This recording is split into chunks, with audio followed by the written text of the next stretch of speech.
మీరు చూడాలనుకున్నదే మీరు చూస్తున్నది SV99 న్యూస్.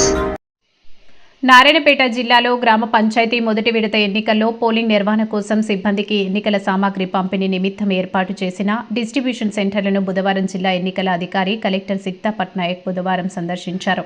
ముందుగా మద్దూరు మండల కేంద్రంలోని ప్రభుత్వ జూనియర్ కళాశాల ఆవరణలో ఏర్పాటు చేసిన డిస్ట్రిబ్యూషన్ సెంటర్ను సందర్శించారు. ఈ సందర్భంగా కలెక్టర్ మాట్లాడుతూ ఈ నెల 11 జిల్లాలోని మద్దూరు, కొత్తపల్లి, గొండామాల్, కోస్గి మండలాల పరిధిలో గ్రామ పంచాయతీ ఎన్నికల పోలింగ్ జరుగుతుందని, పోలింగ్కు అవసరమైన సామాగ్రిని డిస్ట్రిబ్యూషన్ కేంద్రంలో తీసుకున్న సిబ్బంది 1-2 సార్లు సామాగ్రిని సరిచూసుకోవాలని సూచించారు. బ్యాలెట్ పత్రాలు, బాక్సులు చెక్ చేసి ప్యాక్ చేసుకోవాలని, పోటీ చేసే అభ్యర్థులకు సమానంగా గుర్తులు ఉన్నాయా లేదా నిశితంగా పరిశీలించాలి. డిస్ట్రిబ్యూషన్ కేంద్రం నుంచి పోలింగ్ కేంద్రానికి చేరుకొని ఓటింగ్ నిర్వహణ ఏర్పాట్లను మరోసారి నిర్ధారణ చేసుకోవాలి.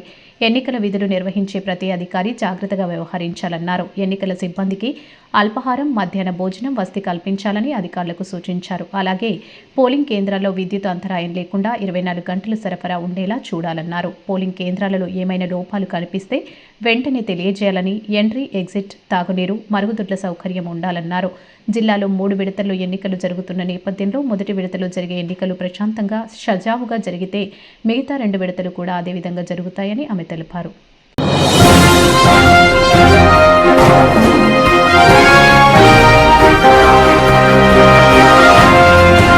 మీరు చూడాలనుకున్నదే మీరు చూస్తున్నది SV99 న్యూస్.